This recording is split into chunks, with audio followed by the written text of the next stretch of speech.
Levels podcast. I'm Justin Horo, joined as always by Widdamoo. Plenty of Widdamoos getting around Heaps. at Origin 1. We just went up there.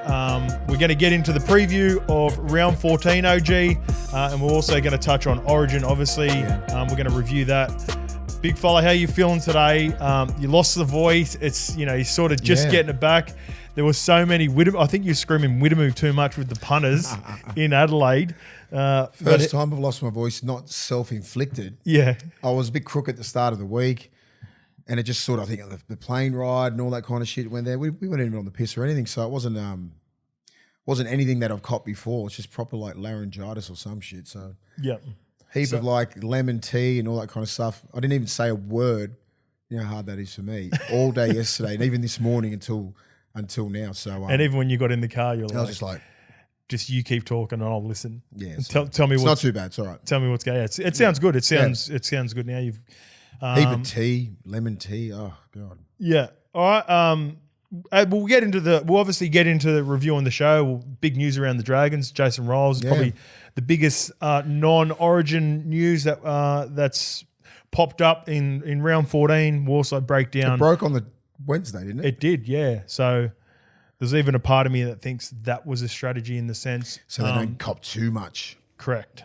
Not a bad day to break it when everyone's talking Origin. Yeah. And even though it probably would have been way bigger news next Wednesday or even 2 days before. Even now. All we're going to be talking about is the Dragons. Yep. Smart PR. There's a part of That's me the smartest PR they've done ever. I think it might have even, but maybe it's from Jason Rolls' camp, which we'll get to. But we just went down and spent a couple of days with our friends at the Tab, our partners at the Tab, putting us up, looking after us. Had a great little couple of days, but I enjoyed going down to Adelaide because it's the first time I've been down to Adelaide. Thoughts on Origin in Adelaide and the setup, obviously the ovals, because I'm not a big fan of the ovals. OG watching it at the MCG is awful. I remember one time I was watching it in a box. I was trying to find out where Fox was, and he was literally like 200 metres away on the left wing. I was trying to watch it with a couple of punters from Melbourne. PK, good mate. Yep. His first game he ever went to, and it was that, and he's just like, I can't fucking see anyone. Not a good oval to play at, the MCG. Beautiful turnout. It's like 95,000, 100,000. Even this Adelaide Oval's not as big, but it's still got that oval where you're not really fucking there like the Suncorps are built for Origin.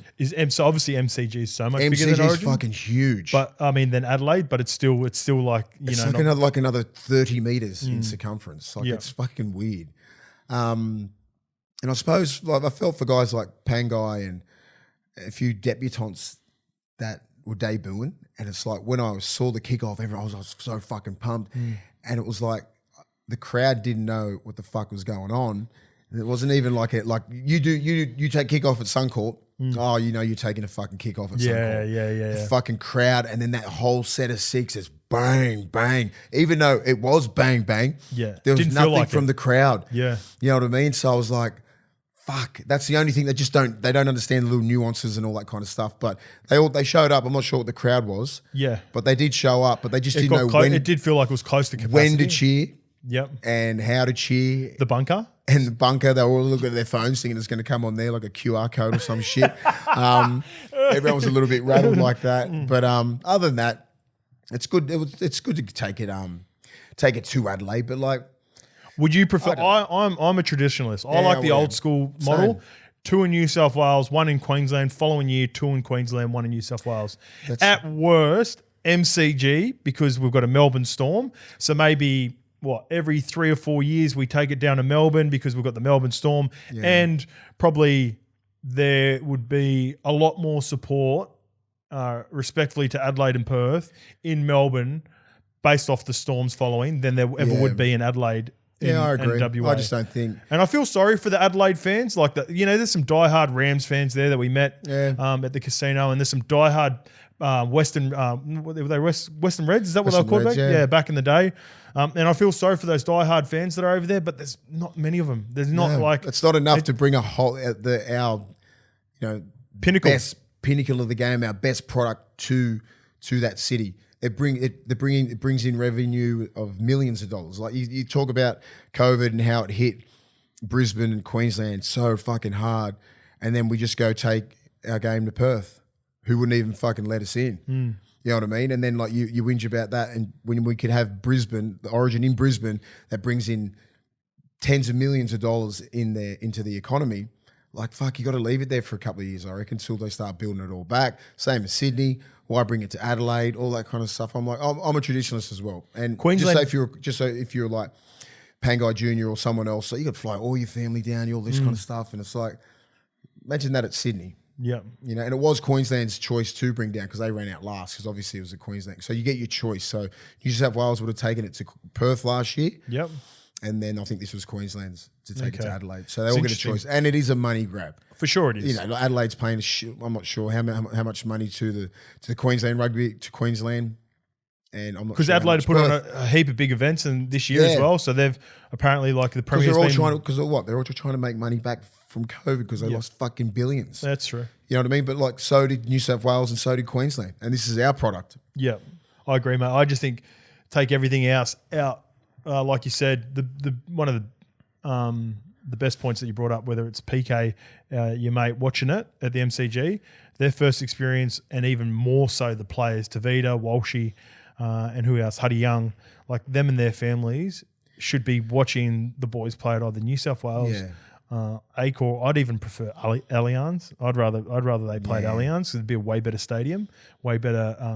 But New South Wales at Acor is pretty crazy. It is because if they at least they pack it out for Origin. 85, because they do pack it out. You're right. So it's pretty crazy. But Suncorp, that's as good. You as know, it like, gets. and I hope some of those guys who did play in game one get the chance to play in game two. Well, that's interesting. We'll get to that. We will get to that because that'll be like, holy shit. Yeah, we'll get to more changes. I also want to give the Shipmates a shout out. Yeah, so the boys, the Tab brought the Shipmates down with us to Adelaide. Obviously, helping build the game in Adelaide. They've got a really big AFL following, and you know, trying to get all those Melbourne and Adelaide followers over. Those boys are so good. They switched on AOG. They know what they're doing in the content game. Very smart. And 21. Yeah, they're young kids, man, but they're so funny. So I guess a lot of our audience is rugby league dominant, but I'm sure a big percentage of them have heard of the boys. I was stalking their page yesterday. They're fucking hilarious. They're fucking so funny. Yeah. Mace, we sat down and we just had a little bit of a break talking to them at lunch, and Mace wasn't aware of probably how big they were, right? Those boys are so good, and huge. We've got to get them to do a call of one of your games, one of your big moments. Yeah. And they said that they're having trouble with the NRL, keep knocking, so they do content for AFL, cricket, and even the NBA TNT have reached out to them. NBA TNT reached out to them, and they keep getting shut down by the NRL. So the NRL shuts them down. Yeah, because they don't like using broadcasting the rights. When the NBA does. So it's unbelievable. Yeah, we've got to get on top of that. We've got to hit up our contacts at the NRL, make sure they can. So it's better for the game. The more those boys are doing those fake commentaries on games and highlights, and particularly, it'd be ideal if they got some of your stuff, mate. Great. It'd be unreal. OG, can I twist your arm? I know the throat's a bit sore, but sore. Got a bit of passion fruit cheesecake mousse bar here. Do you reckon you'll be able to get that down, or I'll smash one? It's a delicious guilt-free snack or dessert that is high in protein, low in carb and sugar with 3 grams of collagen per bar. Naturally sweetened BSC mousse bars are currently available in Woolworths, Chemist Warehouse, at bodyscience.com.au, where you can get all of their products, obviously. Great merch. And in independent supplement retailers, OG. If you love your cheesecake, they've fucking gone so close to replicating a passion fruit cheesecake, which is my favourite. So get into it. All right, speaking about getting into it, let's get into the Origin review, Mace. Couple of days removed. We're filming this on Friday. Obviously, apologies for everyone. This is obviously it changes a little bit due to the Origin landscape. We're away for a couple of days. We did the NRLW Origin, which we'll get to after this as well. The dust is settled. A lot of emotion's been taken out of it in the last we're nearly 48 hours removed, Mace. As a proud player who's represented the Blues at a high level, won our Origin series, how's all the emotions today? How are you feeling about it? Yeah, well, yesterday I didn't really do that much. We just we got back yesterday morning, and I just watched the game. Got to watch it back again. Yeah, I got to watch the game. It's totally different. Obviously, when you're down in Adelaide and I was doing a fair few corporate things, you don't really get to see the game. Yep. And it is a fucking big oval. Do you know what I mean? Yes. So I was mainly watching it on the big screen or something like that. Mate, there was chances there that we should have won. Especially with you never would have thought, down a man Queensland and they end up scoring 12 points on us. Things like that. It's just like we didn't execute right. I just dominated possession. That's the thing, dominated possession. We were just off. We just didn't execute as good as an Origin team should, and with the quality of players that we do have in there, you can't doubt their effort and everything like that. But you got to be able to execute. It's the polish, right? Yeah, and that's why you're playing at the highest level. This is the cream of the crop. This is it, the best of the best. You're not supposed to. The balls aren't supposed to be hitting the deck. Yeah. The balls aren't supposed to be a little bit behind, which fucks up your momentum. Attention to detail. Little things like attention to detail is supposed to be at 100% when you're playing at that level. Queensland, whenever they had a shot, they took advantage of it. Well, especially with the combinations, right? That was the big chat. Appy Carousel's in at 9 because he's got Isaiah Yeo, Nathan Cleary, Jerome Luai. So there's a lot of criticism coming now for the Penrith contingent and Teddy, who have played a shitload of footy with each other at the moment. I'm not saying, would you make any changes to the teams?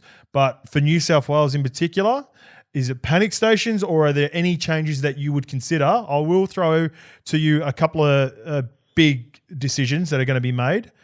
Will Trell obviously come straight back in because he's obviously straight back in, right? And Turbo is category 1, so he misses this week and next Friday's fixture, so he won't have a game played for NRL going into Origin 2. So where do you sit on potential changes? Is there anything that you think deserves being looked at in the next week and a half? Damien Cook needs to be looked at. How we use our bench needs to be looked at. Maybe we need another big body like an Ola Kawatu coming off the bench that could fit. He could play on both edges and in the middle. Yep. But I just think Appy was one of our best, man. He was. But I think he needed a fucking break. Yep. Like the two hookers sort of system really works. Obviously, even for New South Wales, we've always had that. We've had Bedsy, we've had Wingy. Joey speaks about that all the time, right? You always talk, because I played in that era, and it's just, it changes the speed of the game. Fuck, Wingy's on. He's just going to fucking go. He's just going to go. Yeah. Like Wingy was one of the fucking best Origin players. He could go. Didn't pass the ball all that much. We just wanted him to fucking run. He's a bit like Cookie, right? Yeah, he's like Cook. Rook, just speed the ruck up, speed the ruck up, speed the ruck up. And then when Cleary and that want the ball, you fucking give him the ball. Yep. That's about it. That's all you got to do, but speed the fucking ruck up. Quick play the ball, bang, one marker, go. Everyone pushes flat through the ruck. Flat and fast through the ruck when Wingy gets on. You do that with Cook. And Wingy wasn't a genuine 9. Wingy was 7, 6. Like his versatility fucked him in the end. Yeah. Because he could play so many positions. But which was perfect for Origin though. Yeah. And I think we need to do something with our lock. The way that we sort of play is the way that Carrigan plays at club level and then the way he plays in Origin, totally different. He's a different beast. I agree. He fucking runs so hard off quick play the balls. He doesn't ball play that much. He's not going out the back that much. He puts that away, right? Yeah, he puts that away. He goes, fuck this, I'm playing tough. I'm that dude. I'm the leader of this team. And then I think with our lock, the way that Yo plays, he plays traditionally like he does at club level. Yeah, and it works at club level. And it works at club level. But Origin, they're coming fucking from marker. You're not skipping off quick play the balls when you get into A and B and a little block play with Cleary out the back. I want Cleary to run that fucking side. So do I. I need him to run the side. I need him to be that guy. And if that happens to be like, if you slip Cam Murray back to lock, let's start Cam Murray. Or Yoey just runs more. Or Yo, you just put that away because last year, I know he can do it. Last year, couple of games there, he just fucking went, all right, fuck that. I'm just running. Because he gets the lion's share of the ball in the middle. Yeah. And when they're doing all these block plays, fuck the block plays off. I think it's almost, this might sound counterproductive, right? But the combinations that have worked so well at Penrith in the last couple of years, they've almost been so dominant that it's a disservice by the time it gets to Origin. And what I mean by that is the system that they run at Penrith is so clean and it's proven it works. But that's generally, I believe, is because Penrith's roster has been that much better than 80% of the competition. Yeah. Like you're going to play Melbourne, you're going to play like the Broncos this year, you're going to play Rabbitohs, who are pretty evenly stacked. But that system has clearly worked for Penrith over the last couple of years. But when you get to Origin, they're playing the best of the best now. So that system might not necessarily work. It's like we attack like Penrith. Yes. It's like if you're playing against a great defensive system like Queensland, it doesn't work they're as going to well. fucking fix it. They're going to get at you. They're going to get at you from A and B, and like the markers are going to work. Everything's fucking amplified and just going up a level. And I think Queensland did that, and we didn't. And we just waited on like some brilliance from like some of our key players, like Turbo. It just didn't. I think Tyler was outstanding. Like, Teddy and all these sort of blokes. We were looking for those moments. I thought our forwards handled. We were all right. I thought Payne Haas is outstanding. Like just Liam Martin was a fucking absolute dog. I reckon. Oh my God, he was one of the best forwards on the fucking field. I reckon Liam Martin was almost minutes. close to best on ground. Yeah. As it's only because they lost. I think he was even maybe a slightly better than any Queensland player because his impact when he come on the field, not only obviously scoring that try, but his defense when he bashed Lindsay Collins coming off, you could see we were right up the top, Mace. So Mace was doing corporate stuff. He was in a suite, and then me and Lukey were up the top looking down. He was sprinting around even when he didn't get a shot, and he was because we could see, obviously we had the bird's eye view. He was chasing. He was chasing. Looking for work. Like if there's you could. It was almost like. It felt like a little bit embarrassing for other people in New South Wales to see his intent was like so much more evident than what it was for anyone else. And he's got to start, mate. And a lot of things, like just say when we kicked into the corners and like our first 5 sets, you'd expect just to be fucking bashing the shit out of him. Like Cobbo was finding his front quite easy. Like Reece Walsh set the tone. Shout out to Reece Walsh. Fucking was outstanding. His first hit up in Origin, gets the ball and fucking beelines for who? Payne Haas. That sends a message to all of his forwards, to everybody in the team, and it fucking inspires everyone. Fuck, he just did that. That little motherfucker. Now he set the tone and everyone just went after it. It was reminiscent. That's fucking great. It was reminiscent of Carmichael back in the day. Remember Carmichael ran straight into the Kiwis? He just went, I'm doing it. Like, and Big Frankie Pritchard, boom. But then as a middle right, you go, he's with us, he's ready to go. Even though he got fucking laid out. Yeah. I was fucking next to me. Yeah. Because he should have passed me the ball. Yeah. And he went himself. Yeah. But yeah, Reece Walsh, Colbo, their back five were doing, and their defense, they saved 3 or 4 tries, remember? Just a little bit, just those little bits. And then we let Colbo score those tries, which that's like a club effort tries. You know what I mean? Is it the first or the second one where he slides? I think it was the second one when he slides. Great ball from Reece Walsh. Like he's just underrated, strong as fuck. That's what Colbo is. Yeah. You think you can go in there? Most other blokes would have been fucking thrown out the sideline. He shrugs off Luai and then just palms Teddy off and slides in. He's got that different sort of strength. He's got that long strength, man. Yeah. He's got that GI strength, that Latrell strength. Where you think Luai put enough on him to get him out. But he fucking he hugged that sideline, then he slid in. I was like, fuck. Strong kid, man. Yeah, the main parts that stood out for me, and it's obviously the most crucial. And I don't know how they lost the last 10, but I think the emotion got the best of them in the first 10. I think they try to be like stand over Origin in the first 10 minutes. And it even goes back to like, I love the energy of like what Origin brings, and, Fox getting into Walshy and it felt like they were trying to fight the Queensland team in the first 10 minutes. And then the Queensland team just absorbed it all, absorbed all the pressure, and then just went fucking bang, bang, and then it proper deflated New South Wales after that. Like even going like, Hudson Young, that's the sort of play you expect when you get Hudson Young. But Hudson Young has felt like he was just directing all his energy at Ches and trying to throw Ches off his game. Because I seen, again, with the bird's eye, you can see shit like after that you might not have seen on the screen, and then as they roll away, there's chat in and around it. And Tommy Gilbert's just come over and goes, nah, you ain't doing that to me fucking 7. And they get in a little stash, and then all this emotion, and then by the time New South Wales had calmed down and sort of try to get on with the game, they look up and they're like, fuck, we're down 10-0. Like Queensland just absorbed the first 10 minutes of pressure, field position, and like Origin fucking standover, and then just went bang, bang and scored those 2 tries. Tommy Gilbert gives me Luke O'Donnell vibes. Yeah, Donskis. Proper. Yeah. You see the look in his fucking eye when he come at someone, and then even it was Hardy Young. Oof. Yeah. And he didn't want it, eh? I was just trying to think if it's 10 years ago, what would happen? Yeah. Those two would They would have gone. They would have gone. They would have gone for sure. There's almost a part because you know, sometimes you see like you see sevens walking in, and even little Reece Walsh and some halfbacks and that coming in, just pushing around Luai and that. Not all those two. They fucking banged it out. See, I even reckon back in the day, like, because I reckon Walshy and Luai about that too. So what he wasn't happening there. Yeah, they need to do a fight at the end of the year. Well, it's something to get onto it. No limit. There's definitely distaste between the Broncos. Well, it's a lot of people with Penrith, right? Because Penrith have been the benchmark, right, for a couple of years. So a lot of people are looking at Penrith now, and they're starting to become a little bit more human than what they are. And I know this is Origin, and we're getting a little bit off going on a tangent, but they are. There's a strong representation of Penrith right now for New South Wales. And all these players that have been beaten up with the Brisbane Broncos of the world, the South Sydneys of the world, They've kept receipts, and now they're trying to come for the Penrith players that they might not have been able to come for or been picked on before. So Jerome said he's not about that. Cobbo's had his own remarks around Jerome Luai as well. So I reckon those two back in the day probably would have had to. What would you do with the 13 situation?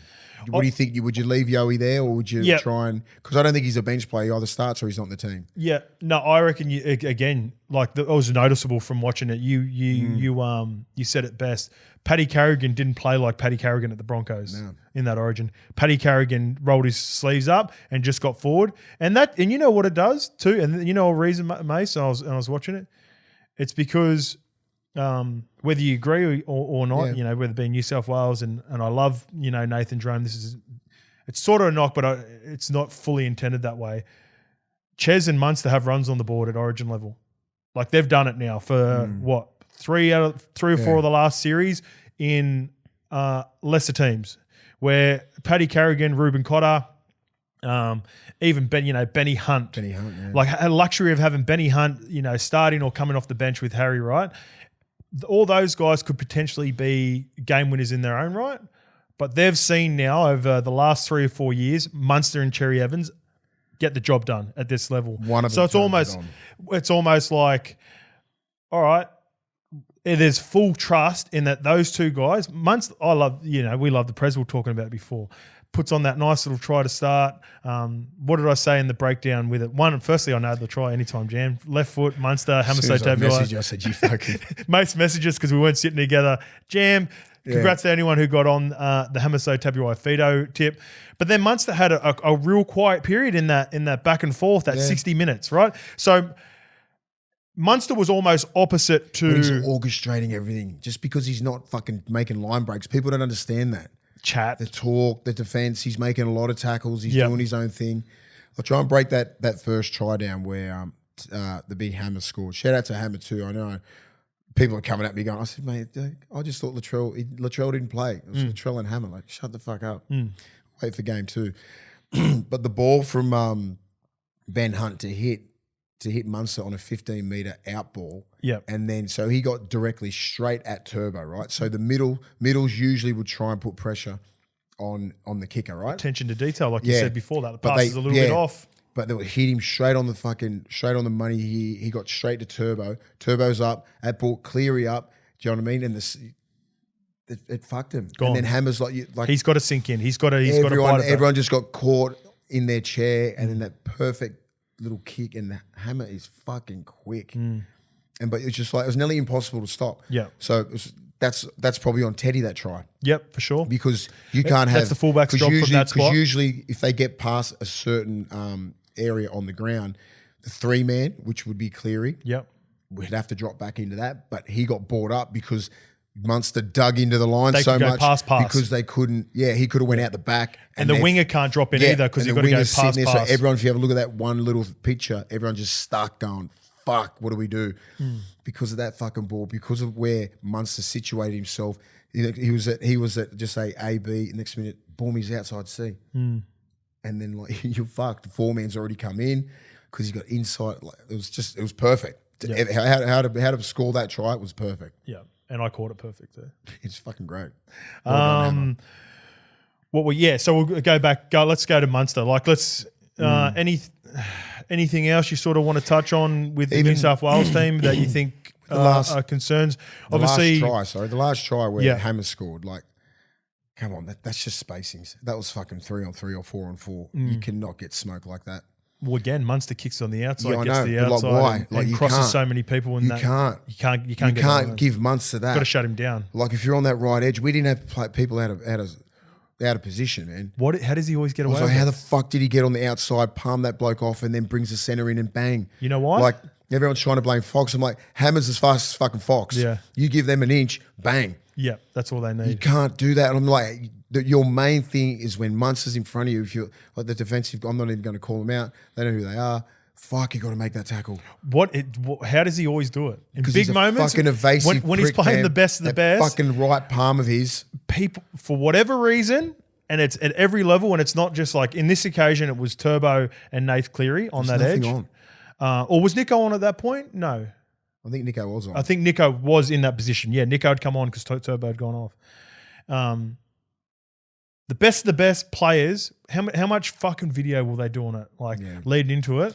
And this is what separates. Sorry. That's what's hard to get video on him because he does shit like this. There's nothing standard. He hasn't done that before. There's nothing standard about when he gets the ball on the left. Yeah, he loves it in and away, right palm. He'll come off his left. He'll do this, but he just does shit that he can do it on the right. He'll do whatever the fucking defense gives him. Yeah, like it's hard. You can't put, but you just as a defensive player, you make your fucking tackles. That was in their half.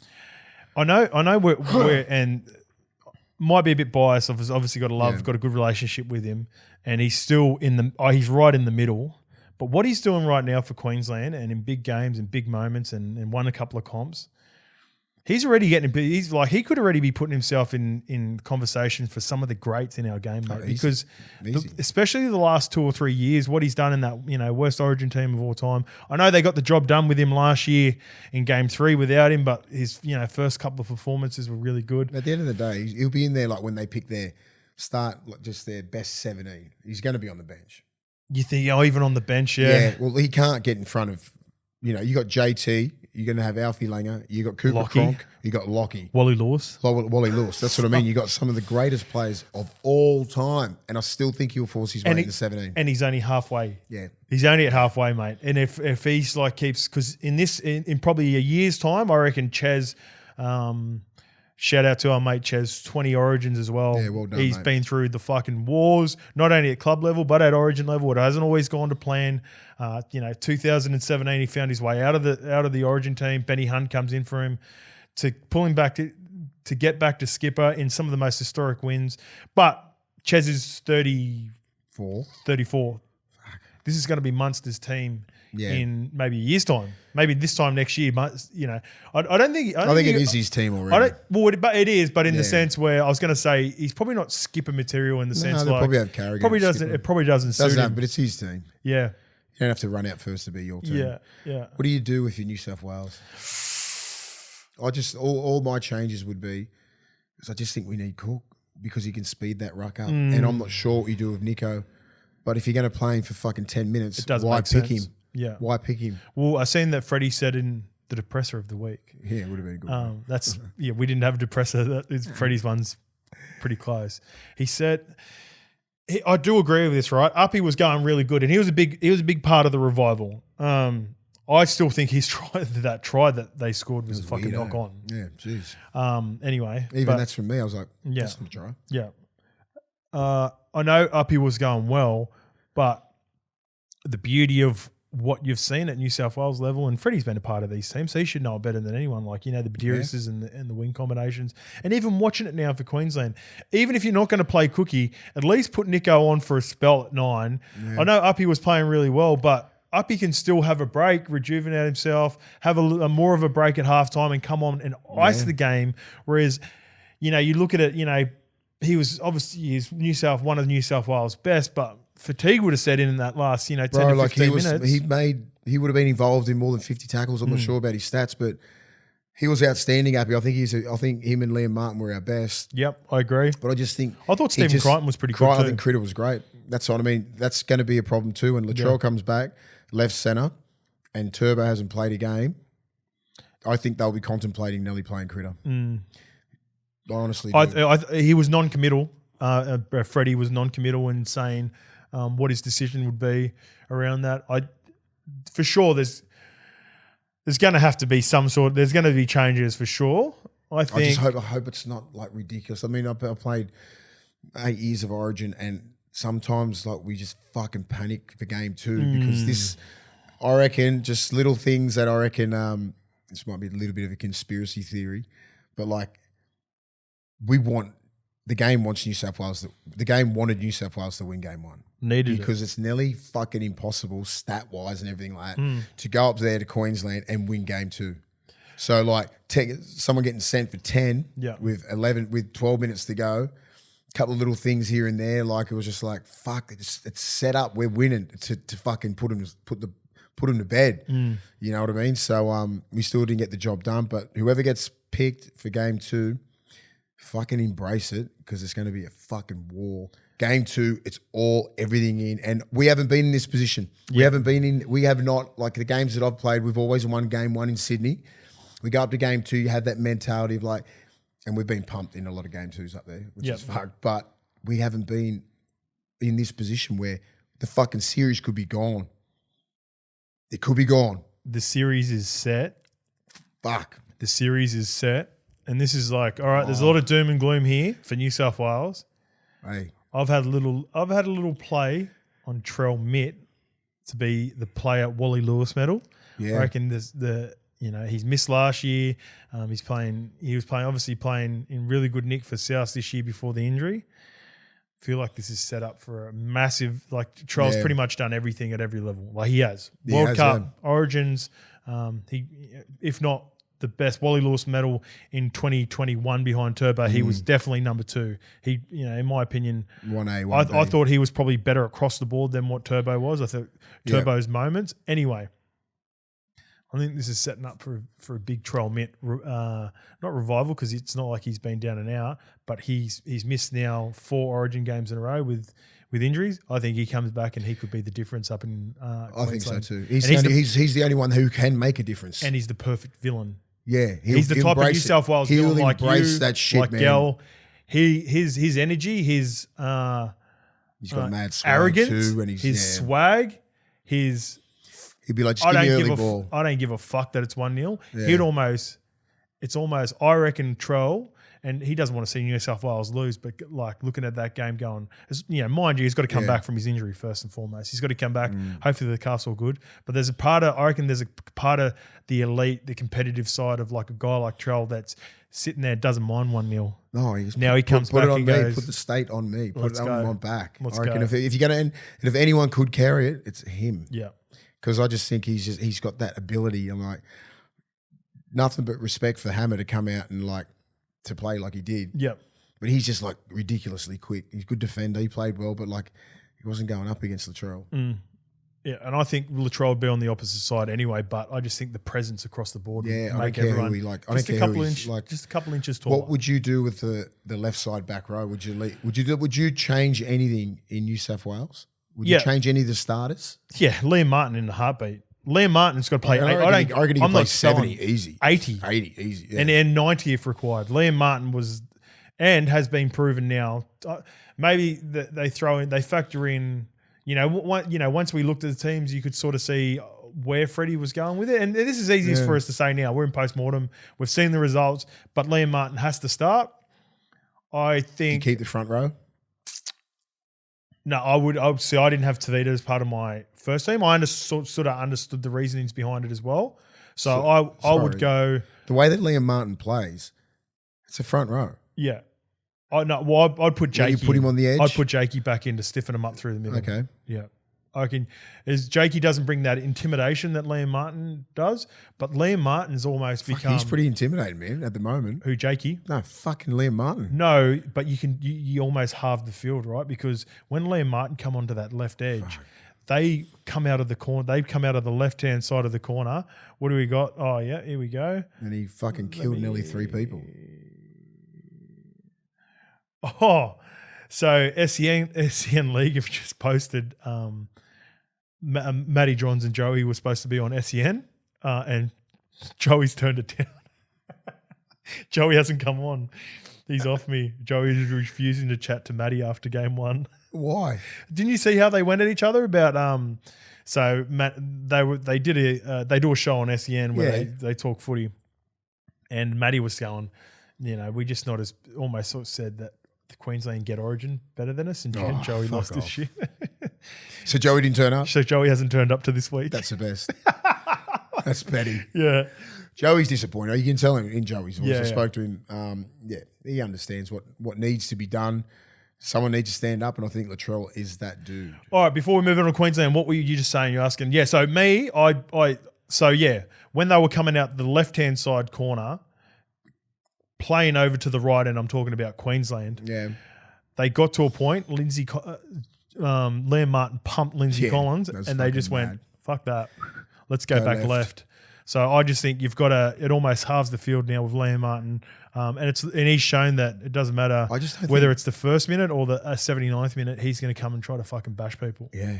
It's ridiculous, isn't it? I've never seen anything like it. Like we've seen it at club level. Yeah. Like the last 2 or 3 weeks, but he's only played three games this year. Well, 3 or 4 games. If you've got Liam Martin on the left edge, and Latrell left centre, you can share that extra number and push it more to the right because they don't want to run that way, man. And that's when Cam Murray and that comes in on that right side. Yeah, you got to be able to pull the trigger there. Yep. And so that's where Cleary and that needs to get right edge back rower. Who's the right edge back rower? I'm having a blank. So I don't know. Hang on. Our right edge back rower. Yeah. What am I having a blank on that for? Let me get. But you know what fucks us sometimes when we're coming on our attacking sets. Because Tyson Frizzell, he was really good too. Frizz was good. Yeah, Frizz deserves to stay. Yeah, I think Frizz was good. And Liam Martin on the left. Look, I don't like to be too critical of players that are making their debuts, but maybe Tavita and Huddy might have missed their moments. It's not the end of Origin for them for sure, but I think if there's changes to be made, those 2 names will come up. You put Pangai on the bench somewhere. Yeah, could do. Yeah, you can put him off the bench. But I think just say with our attacking sets, they look just disjointed. They look very Penrith-esque. Yeah. Right? I just think we can skip with that fucking block play because what's happening is obviously defenses move up. It's great in some certain areas of the game. Yeah. When you're coming out of yardage, probably when you get past your 40-metre line, trying to get a 3rd or 4th tackle, go for a long shift. That works because you've got a couple of quick play balls. But when you're in good ball, you can't have fucking Isaiah Yeo touching the ball more than twice, 3 times in that set. That's where Cleary needs to fucking dominate.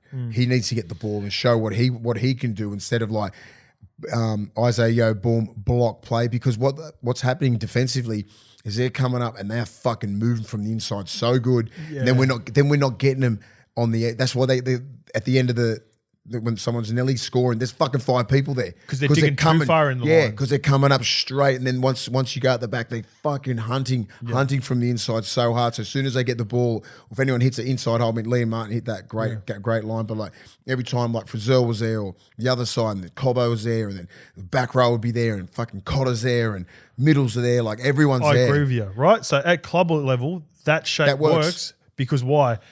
People aren't as desperate as what the Queenslanders are. They're not the best of the best. If you've got inside support, you might have a rookie at fucking marker who doesn't understand anything, but you got these guys that know their role from the inside out. How much fucking this much in the middle is 5 meters out there. And they were so close too, right? Fucking Teddy held up, Frizz held. I thought Frizz's was a try. I thought that was a try actually, but that sort of cancels out the uppy one anyway, right?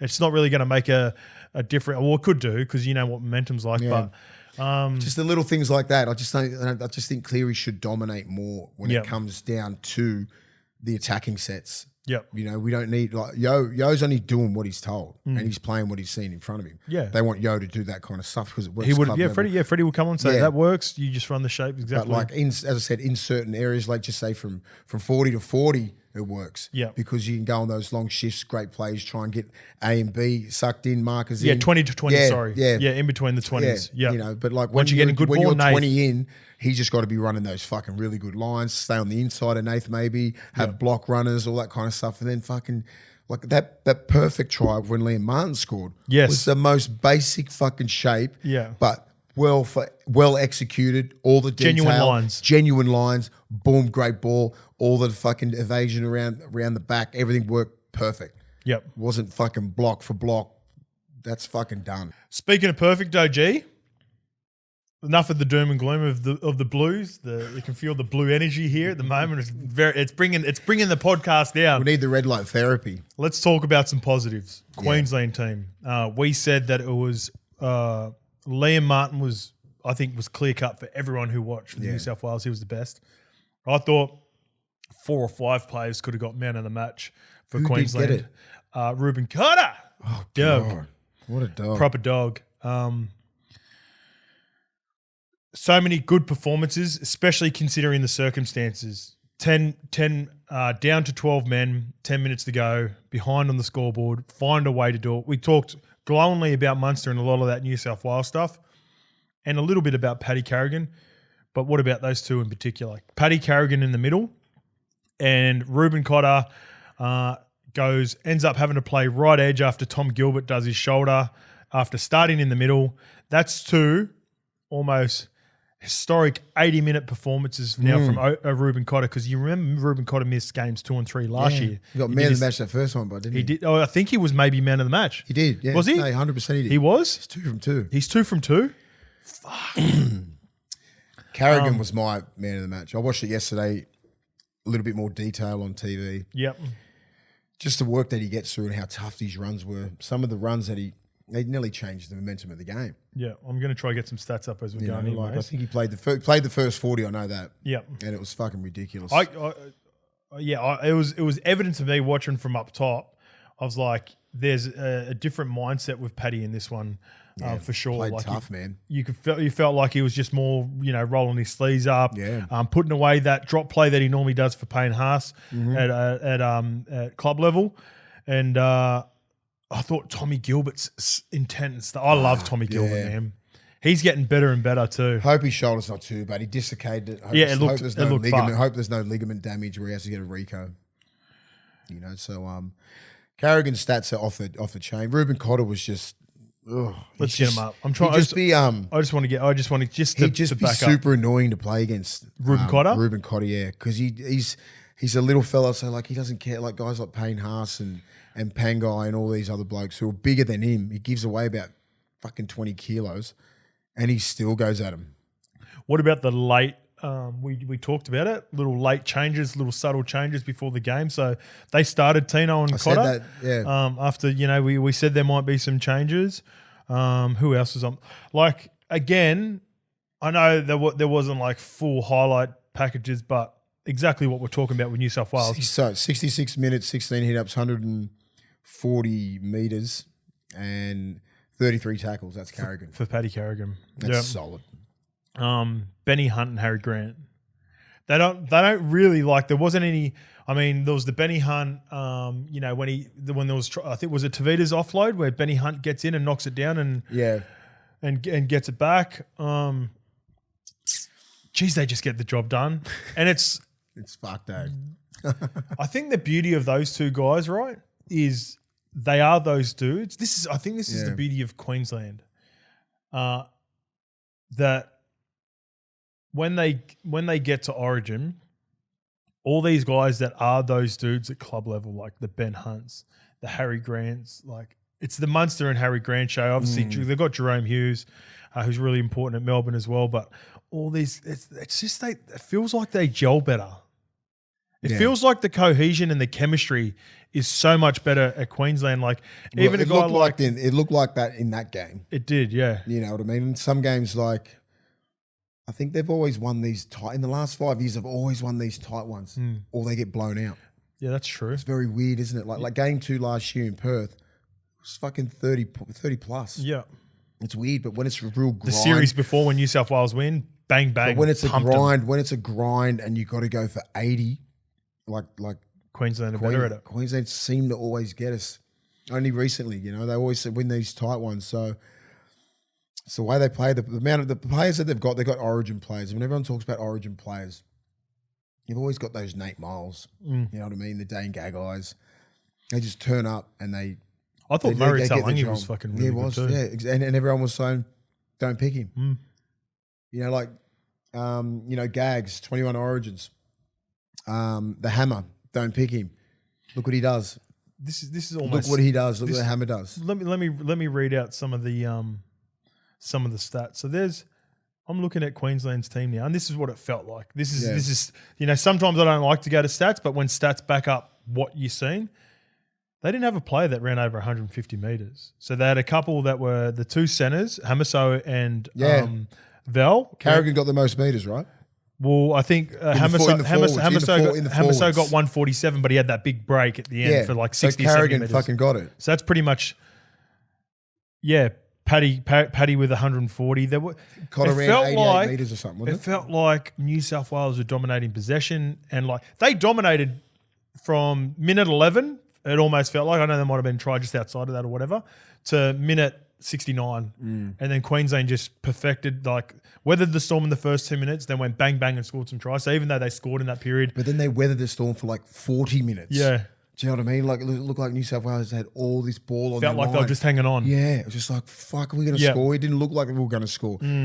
Getting held up. You know what I mean? So it's sort of, it was like that win will go down in folklore again. 12, how many of those now? How many fucking games are there like that? And I was just like, when I was watching the game, I was like, this is not happening. 12 players, 10 minutes to go. It's all set up. We're winning. It's 18-16. We'll get another try, and it's game over. But no, that short dropout. Momentum swings. Momentum swings. Like Luai gets that repeat set, and then that short fucking dropout. Then Tino gets the ball. Next minute, you've got all this momentum. Pass it to Tino. He's on the 40 already, and that's front foot. And that we didn't get the momentum back from that. Yeah, just that one fucking play. They should ban the short dropouts. I hate them. They're momentum killers, eh? So I was speaking to Luke Keary about it. We played I played golf with Luke Keary last year, and there's like full on stats now around the momentum of like certain times you do it. Fucking is, but that was it. You don't necessarily have to do it too when you're behind. It's a real killer when teams are chasing you and you receive it. It's a bit of a backbreaker. Like if team could be close, if they're starting. Well, it's a perfect example. The Cowboys were playing the Parramatta Eels a couple of weeks ago. Cowboys went for a short dropout. They were down by 2 to try to get back into the game. Yeah. Parramatta ended up receiving it and getting it, and then they were able to score straight after it, right? Mitch Moses scored. That Moses ended scores the the game. ceiling. Yeah. So whether you receive it or able to get it back, it's proven to be a momentum killer. That's what I'm looking for. It's a killer. Like as soon as it was probably about 11 minutes ago, maybe 10 when that happened, I was like, it's game over. If we get this back, as soon as we didn't get it back, I was like, fuck. Then I didn't expect those 2 tries. What about the you don't like to see it, but being an ex-front rower and you've done some fucking crazy things playing in the front row and the back row. Lindsay. Shout out to the entire Queensland team after the pass running to Lindsay Collins. Yeah. So the Prez runs off. He does his traditional kick to the crowd after he scores a big try. Turns around. we're watching it from up the top again. Pointed to him, mate. Look down, and by the time Munster turns around, normally you've got at least maybe 2 or 3 guys sometimes go to the guy who scored, but because it was such a big, he's a front row as well. Front row, I've never seen anything like it before. Everyone dreaming of that shit. Everyone just ran to Lindsay Collins, and we all dreamed that front row was just like, you want to jump over the fullback because you do that shit at training all the time, being a fuckwit. Yeah, but you can't really do it at full speed because at the best of the best, you don't really want Origin. Yeah, you don't want to go at Teddy at club level because if you injure him, you're a fucking idiot and you get fucking done. But to do that to his teammate as well, but for that big guy to do that, but Joey pointed something out. It was pretty evident. He ran past 5 or 6 of our players. He was talking about Lindsay Collins, and Munster. And Munster. So like and that's the game's still on the line then. So the game was still on the line. They're down by a try, 4 points. Just a try. Yeah. So stranger things have happened in fucking Origin, haven't they? So if you did that at a club level, you'd be in shit. Yeah. You don't let that happen. That doesn't happen. That's not supposed to happen at Origin. Once the kick goes Final up, 5 minutes. especially in that situation, everybody's supposed to be like running towards the ball. You know, someone should have eyed Munster. Like everybody has a job. Everyone thinks at home that the kick's up, everyone just switches off. Yeah. Not anymore. Like just say when I was playing in the 2000s, no one gives a fuck. Kick it and just sort of walk back. Now it's like everybody has a fucking job. You've got to move. Someone should have known. Someone should have known where Munster was. Yeah. And as soon as he had to caught the ball, bang. Well, the two Cams epitomised both teams. Cam Munster, first, Billy praised him as well. Billy said, this is part of like a lot of people, again, if you're not familiar with the game, for Cam Munster to be pushing that hard off the kick with Lindsay Collins chasing is just, there's nothing to do with skill or anything. That's just all about effort. Because you're thinking Lindsay's not catching He's not going to make it. It doesn't cross Munster's mind for 1 second that Lindsay Collins is going to come down with that ball over Tedesco. Why is he doing it? Because he's a dog and he's about that life. He just pushing. Cam Munster's more chasing to get involved in D. Yeah. That's why he was chasing. He's trying to turn the game by probably trying to pick Teddy up them in the corner. That's why Munster's chasing to get him behind Lindsay Collins, either potentially pin him in the corner or pick him up and drag him in goals. That would have been his thought process. He gets the best. He gets an even better result. He gets a try, and then again we talked about players not moving their feet. Talked about him before. He's almost a guy that's got to be thereabouts starting or playing more. Cam Murray was the only one that was in and around Cam Munster, and he would come from the other side. He was almost in the middle. He was right side back row. He was in the middle or right side back row, one of the two. I didn't see how the interchanges worked. From all I noticed was Cam Murray was the one at the end on Cam Munster. So that's those two players almost epitomise what Origin should be about for both those teams. Great play, obviously, from Good Lindsay play Collins. from Big Lindsay. I think really underrated Cam Munster being there in that position as well. So that's just the kind of guy he's after scraps or he's trying to do a defensive effort. Yeah, and that's why, despite for his standards, a pretty quiet period where he goes through about 40, 50 minutes where they lost a bit of momentum. They weren't quite when it mattered. They were down. He comes up with a pass for Hamiso. He's there for the try and Lindsay Collins when no one else is. What did I say last week? I'll be happy if we can just limit Munster. And you did. And we did. You did to a degree, didn't you? For 70 minutes. 72, 71. But we did that really good kick. You know what I mean? I think that was prime. That was nice. But that was almost like that's what he had to do. That's just a traditional kick. That's the defense. Yeah. What the defense gave him, he made the right That's play. more of a defensive error than a big play from him. Yeah. Yeah. But didn't that play when he fucking put Hammer down the sideline? I was like, fucking hell. Well, let's get to Hammer. Fucking 3 people on him. Again, let's get to Hammer now. So there was a lot of, it does help again that Latrell didn't play, but I think Latrell would have been regardless, man. Regardless, Latrell would have been on the left anyway. I don't think they would have changed Latrell to the right, so it was always going to be turbo on him. Unbelievable performance.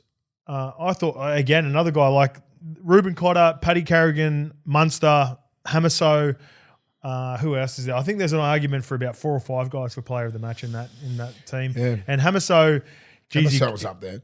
This is what I said before. Like when you go back to that series, Mace, when they got hammered by New South Wales 2-0, and then they go to the decider. Hamiso was unbelievable in Turbo. There's a reason why they picked him. That's why they showed the face. That's right? Exactly, and we knew that. And I'm like, I just hope Turbo would have scored him. This is a new when the punters are coming at me. I'm like, I'm all New South Wales fuckers. Yeah. I don't care about Hammer. I'm back in Turbo and I'm back in Trell. Yeah. All day. And you'll do it again in Origin. And I'll do it again in game 2. Yeah. I'm not fucking going here.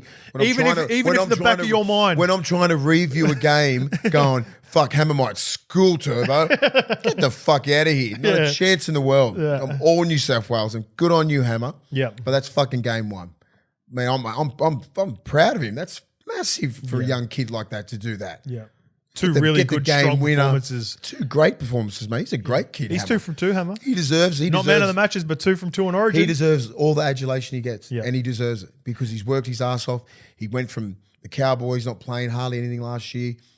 Bang, fullback for the Dolphins. Again, fucking put him in the centers when he doesn't even play center. Let's get to Uncle Wayne. Let's get to Uncle Wayne and the Dolphins again. You looked at missed out on a lot of rep players. That high marquee players in the NRL. If he's got the blueprint now, he don't have to go and recruit marquee Origin players. No. He's turned Hamiso, even though Hamiso and Tom Gilbert have played a game each.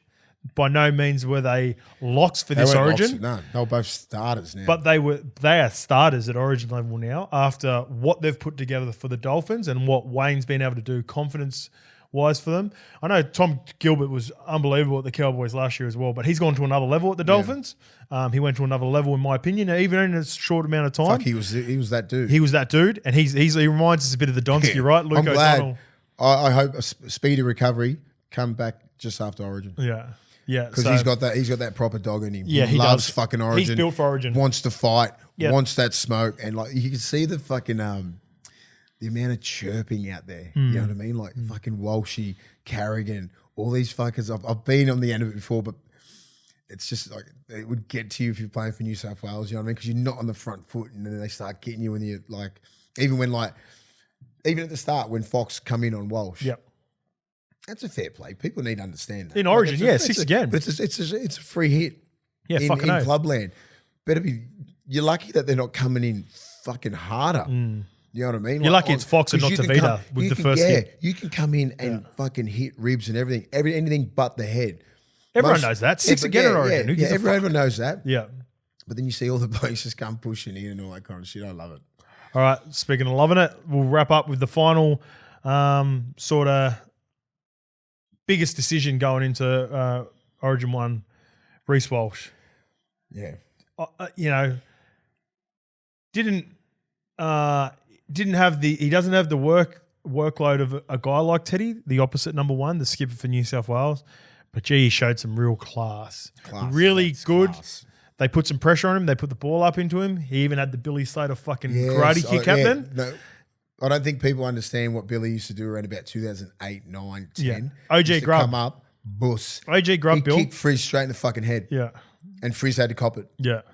And then you wonder, then Fox knew that. That's why he come down on him like that. Yeah. But everyone's just like, oh, you grabbed Fox. Nah, man. You fucking... Well, look, I've seen Billy speak about this before as well. As much as I played against Billy, even at fucking little grub. Melbourne Storm, we used to have some rivalries back in the Melbourne Storm Eels because we come off the grand final, right? It's clearly a tactic because at the end of the day, what are you trying to do to fullbacks, Mace? Put it up. Yeah. So it gives you the defense enough time to get in and fucking. Ideally, you want to ragdoll them or pump them as soon as they get the ball. If you've got some form of defense and it's your feet by pretending to catch and put it up, fuck. That's what we tried to do to Bill. Yeah. And Bill worked that shit out. And I think because he used to do a lot of work with AFL players down there, that was a technique from AFL. Come up, put that foot out. You want to come at me? Fucking, you got to wear a boot. Yeah. And it's legal. Yeah. Right? So, like, what the plan would have been against Walshy was let him catch the ball. Frizz would have just wanted to get underhooks and fucking get up, pick up, fucking drive him back. Yep. Just to fuck his confidence in that up because he's a confidence player. Yeah. Should have pretty much happened on that first hit up. Payne should have fucking ragdolled him through the Rundle Mall. You know what I mean? Like the old Rundell Mall. But he set the tone. Yeah. And I don't think Payne Haas was expecting that.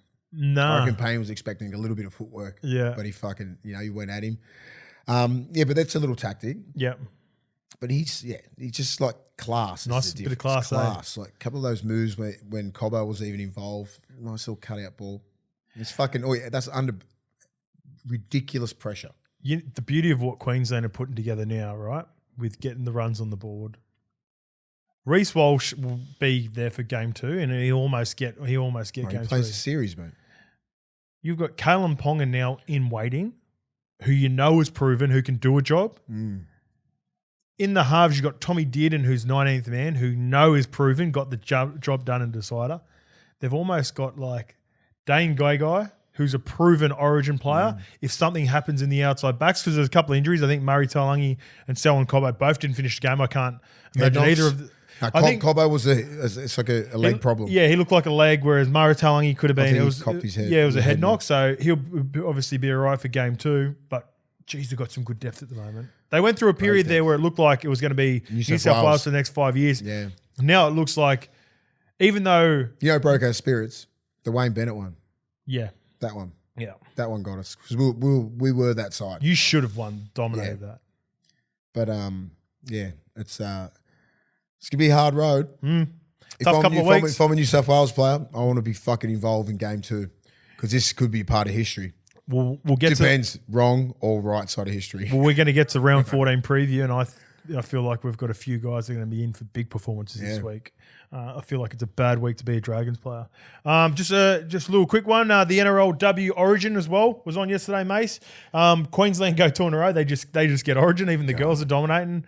I love that question. Yeah. Do we get Origin? Do New South Wales get Origin? Yeah. Oh, fuck off. But the girls, a little bit scrappy last night, Mace, but they haven't played much footy at NRLW level. So thoughts on the game? My main thing is why are they playing 2 games and the end bit on aggregate? Yeah, that doesn't. Why make aren't sense. they playing it at the end of the year? So these girls haven't even had a massive preseason or anything like that. The NRLW is just starting. The NRLW preseason just started. It just started right now. So you put an Origin game when it's the best of the best. It's not necessarily the best of the best because none of them are match fit or anything like that. And there could be a smoky who has a breakout year. Yeah, that's true. They could be picked at the end of the year. Why can't they just play their NRLW season and play it at the end of the year? For this year, just for why? Just for they this haven't year. played. Yeah, because they haven't played yet. They haven't had. I'm not sure how long the rounds go for the women's. It's like 10 rounds. Yeah, it's going to I go think up. it's extended. Because they've because they've got a couple of more teams in this year. Yeah, so I think it's like 8 to 10 rounds maybe plus your semi-finals. So when they start, they're going to go all the way to the end of the season and coincide there you with go. the men. So the season's longer. Then you got a fair idea who can play Origin. They play on a different day. They play on a Thursday. They need to understand, whoever's running the game, that time is precious to a lot of people. Wednesday night, in Origin for the men's is a day out of your week. Thursday could be another day. Do you know what I mean? Like it's like there's 2 days out of your week. Like so. Time is precious to people. Back to back, Wednesday, Thursday. You've already got enough fucking of a footy hit on the Wednesday night. You just watched Origin. Then they put it on the Thursday night. Of course, we all want to support the women's game. Yeah. I'd love to see some of the men at the game. Yeah. You know what I mean? If it was on a Sunday at 4 o'clock or something like that, North Sydney Oval, where it's 10 to 12,000 capacity, you'd see some of the current Origin players going to the women's game. I think you'd see it at Combank if there was a bit of a break as well. Yeah, and I think if they do that at the end of the year, if they just need to reschedule, reconstruct what's going on, make it over 3 weeks like we did with in the COVID bit. 3 weeks, bang, bang, bang. 3 games in a row. Yeah, I agree. Like the girls can't have 2 games and then it's on fucking aggregate. That is the fucking dumbest shit I've ever heard. Like they need to play 3 games. This is Origin. These girls are professionals now. Yeah. Do you know what I mean? Like, and they deserve to play in an Origin series, not just one on a Thursday night. It's just like you promote it better, do better. The girls deserve better. Yep, I agree, mate. Well said. All right, let's get into previewing NRL Round 14. As always, this is brought to you by our friends, our partners at the tab. These odds are accurate as of the 2nd of June at 10:30 a.m. Kicking it off, this is the disrespect game, I'm calling this, Mace. The West Tigers versus the Canberra Raiders. Jared Croker has been rested. I've got a bit of the blowback, or not the blowback, but some updated news with around Origin players. So, Mace, I'll read you the odds so far. So we've got the West Tigers playing at Campbelltown. They are $2.05 underdogs with our friends at the tab. The Raiders are $1.77. The line is -1.5, and they're coming for the Raiders in that. Uppy Carousel remains on track to back up just after 48 hours after Origin 1. 17 looks to be unchanged. Mate, you've talked about this before. Before I move on to the Canberra team, during your time, you always preferred playing as quickly as possible after Origin if you were going to play on that weekend? I think Appy would be prime to go. Anyone who played Origin, you want to get your club game over and done with ASAP so you can rest up. I'm not sure where the West Tigers game is next, but at least he's going to get a week off regardless. 80 minute performance, maybe come off the bench. I'm pretty sure the Tigers don't have a Friday or Thursday game next week, do they? I'm not too sure about next week, but let's get on to the Raiders. Sebastian Chris withdrew from the squad on Thursday after picking up a knee injury in round 13. So Harley Smith-Shields comes into the side at fullback. Xavier Savage remains in the reserves and could yet join the backline. I think that's more likely to happen because they've got Harley Smith-Shields is a great player. I think he's more of a winger centre, so watch for that space. But Mace, what West Tigers have been really good in the last 3 or 4 weeks. It's going for their side now. Yeah, really good performances of late. Hard to beat out Seatown. This is a shit game. Shit game. Like you don't like. But you don't really want to play in this game out there. Like on a Friday, you're playing out at Campbelltown. It's going to be cold. But guess who they're playing? Canberra. So they're fucking used to it. Yep, that's a good point. Used to the cold weather. So if any team could go out there, not give a shit about the elements, tough it right out, and just have scrap the game out. It's fucking Canberra. No one else. No one else could do this job. I'm all in for Canberra, man. Are you going to go Canberra? Yeah. Oh, okay. So I'm with you. I agree in you that this is the perfect game for Canberra. They don't care. They're a bunch of dogs, man. I just like the footy that not only the West Tigers are playing, I think they've got some really young ascending players that I'm really excited about for the West Tigers. I'm going to go the momentum of the West Tigers. I know the Canberra had a really good win last week against South, but I'm going to go the Tigers at $2.05. The first game of Super Saturday, I think this is 2 games on Saturday, 3 games on Sunday. The Warriors versus the Dolphins. They're playing at home. Warriors are. You know what's great after Origin? Having the fucking bye. Yeah. There's 3 teams that got the bye after Origin. Oh, God, you are just cheering. The Warriors play the Dolphins, OG, and our friends at the tab have the Warriors at $1.40 favourites. The Dolphins, $3 underdogs. Still not giving them the respect, and you can get 8.5 start. So the Warriors have no changes, and they've got no one that played Origin. Wade Egan, Dylan Walker, and Mitch Barnett, they welcome them back for the game, so they're obviously big ins. Hamiso Tabuai-Fido and Tom Gilbert were never a part of the team, so they were never playing, with Cody Nikorima to start at fullback. Jeremy Marshall-King has had some concerns throughout the week of training, but is expected to play. So, OG, are we setting up for another Wayne Bennett big-time Wayne Bennett classic, no. or is the Warriors just going to be too strong and bounce back after the Broncos' performance last week? Yeah, I'm thinking bounce back. Yep. Because... oh, man. He's got that X factor. Unless the Hammer comes back in. Do you reckon he can't. He's not. He was never part of the reserves. So it wasn't to do with injury for either of them. Yeah, this is why players love Wayne Bennett. Yeah, resting him from day like they were never. Yeah, he knows how important and how draining Origin is. Don't worry about coming back. We got you. And that's how you get the best out of your players, right? Yep. They've still got a decent side, man. Yeah, the Dolphins. But I think the start's way too much. Sleeping on them. Yeah. I'm leaning Warriors head to head. But if it was in Australia, you'd go Dolphins. I'm going the Dolphins. Okay, but you're going to go the Warriors because it's awful. But you don't. There's been sunbaking in Redcliffe. Redcliffe's still nice, right? Yeah. So they got to go over there. They're probably traveling. Probably travel day today, or maybe even yesterday. Go over there. Freezing cold in New Zealand at the moment. Awful weather.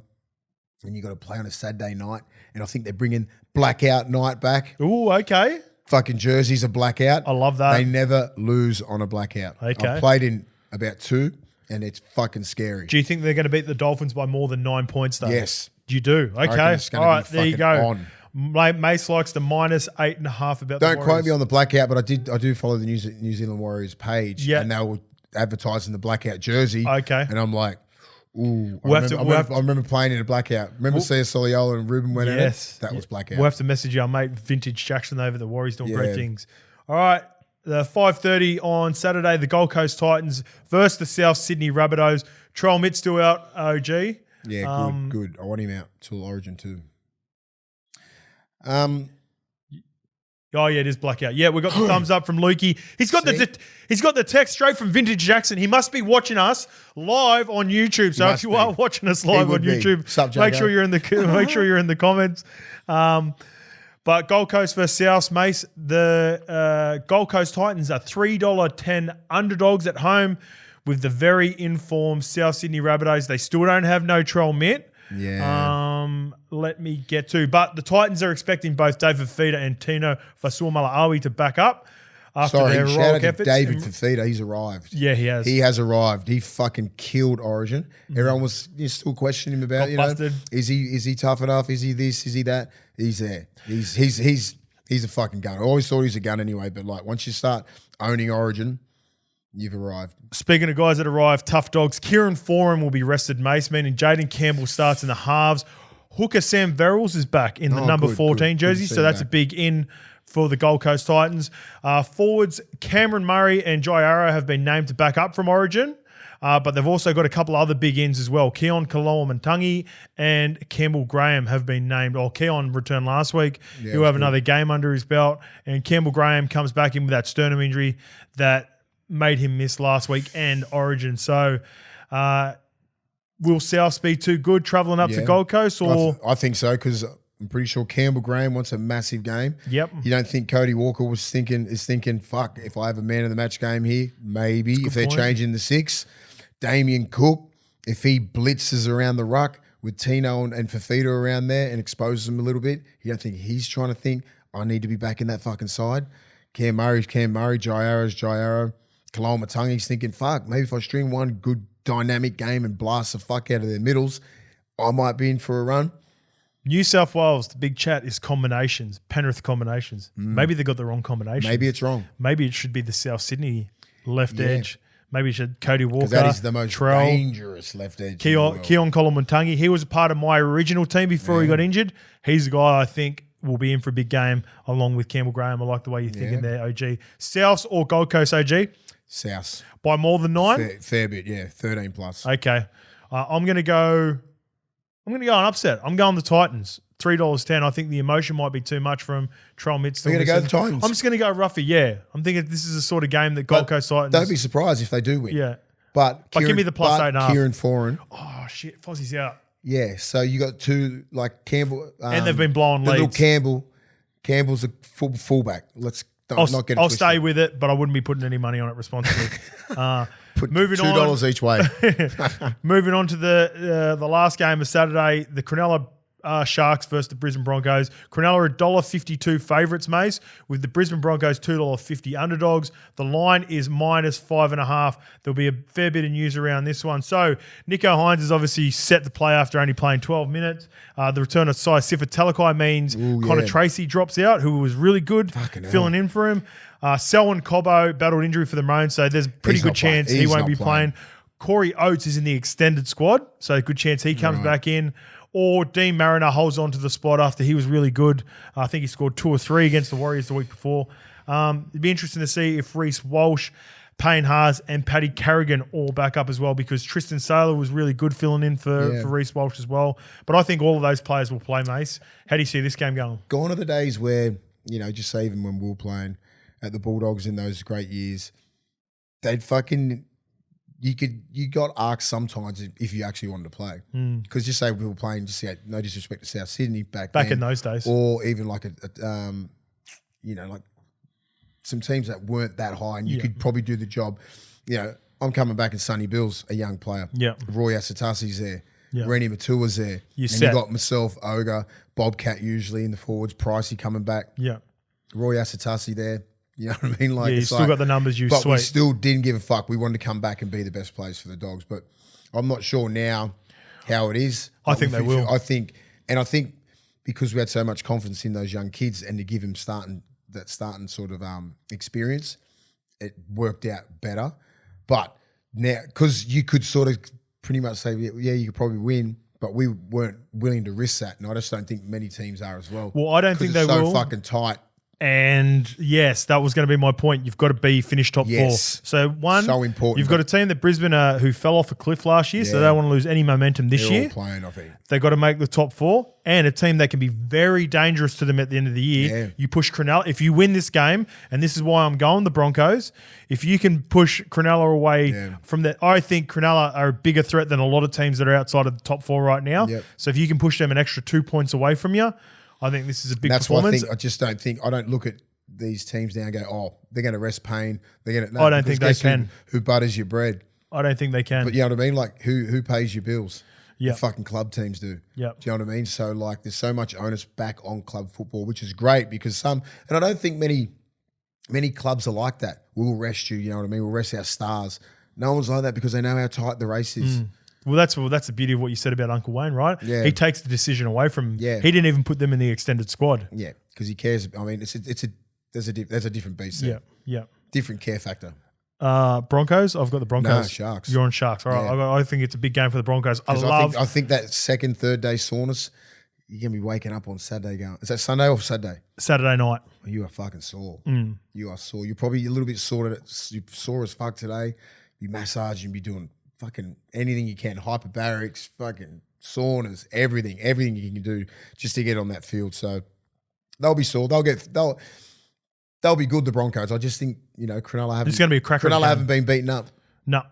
And they want only one player. And they want to beat them up. Only one player out of Origin. That's Nico Hines, who played 12 minutes, who's going to be fucking pissed off. I wouldn't be surprised. So he's the dude who might get an MO in that game. Just go, you know what? Fuck, I deserve to be in that side. Yep. All right. I like the +5.5 though. All right. Moving on. We've got a triple header on Sunday, kicking it off with the Roosters at home to the Bulldogs. Actually, I think this game has been taken to Gosford. Take Gosford. The Roosters are $1.32 against your Bulldogs, mate, $3.40. The line is 10.5. I'll get to some of the news around the big inclusions, obviously, even away from Origin. The fact that Jared Warrior-Hargraves and Joey Manu are back, and it looks like Toops is a chance as well, Mace. James Tedesco and Lindsay Collins have both backed up recently in recent years, so there's a good chance they play, and I think they're just equally as desperate. I think those two play as well because Roosters just need them to play. Blues reps Tavita Pangai Jr. and Josh Adokar have been named in the extended squad and will be monitored. You'll probably know more about that over the next couple of days, Mace. They're training. Matty Burton was an unused 18th man, so he'll be sweet. Really big. Is this the worst possible time to play the Roosters for you boys at the moment, Mace? Or you? Is this the sort of challenge that you think your Bulldogs will be looking forward to? Every game's a challenge for our boys, and they take it personal.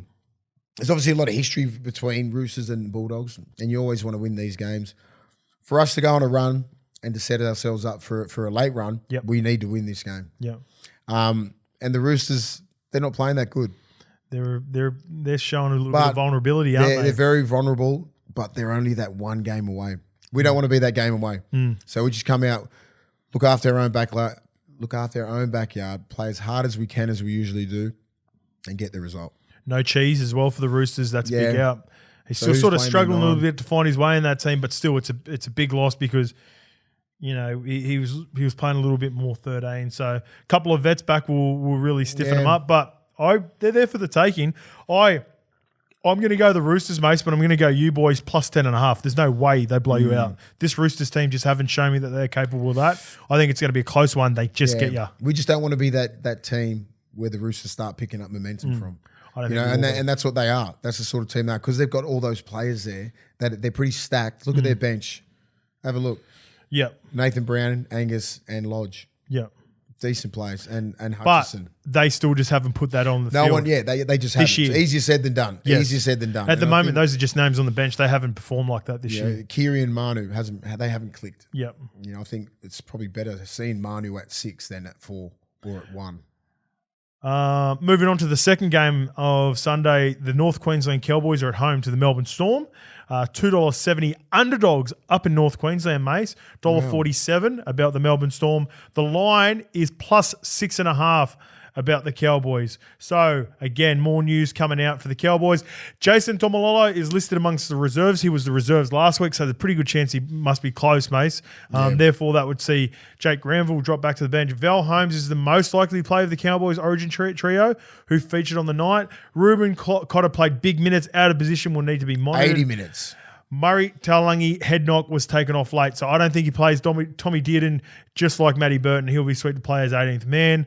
I think Ruben Cotter plays because he's that sort of guy. Yeah. Craig Bellamy has named the same 17 that downed the Dolphins in round 12 with Origin stars Cam Munster and Harry Grant included. Again, those two dogs, generally they play after Origin. How do you see this one going, mate? So I think this is going to be a good game. It's going to be hard. I keep looking at that side and I think everybody keeps getting, not fooled, but sort of going, fuck, they've still got that side from last year. What's happening?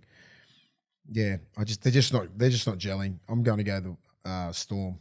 Going to go to Storm? Yeah, I just think Munster. Munster, all the greats pride themselves on backing up for their club. Jeremiah Nanai's back from suspension too now, so that'll be a big in. Remember I said like Munster and that, they love coming back. Do you remember JT used to come back? All the greats used to come back to their club team and be the best player. Munster always does as well. Munster does, that's what I'm saying. Like, Munster will do that as well. I'm leaning Cowboys at the start, but I'll go with you. I'm going to go Melbourne. I'm going to go Melbourne with head to head.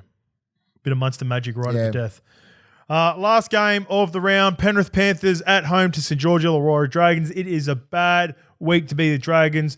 Penrith are going to be pissed off. They're $1.18 favourites against $4.80 at the tab for the St George Illawarra Dragons. The line is a massive 15.5. Mace, do the Dragons get close? Because I know we both think the Panthers are going to win.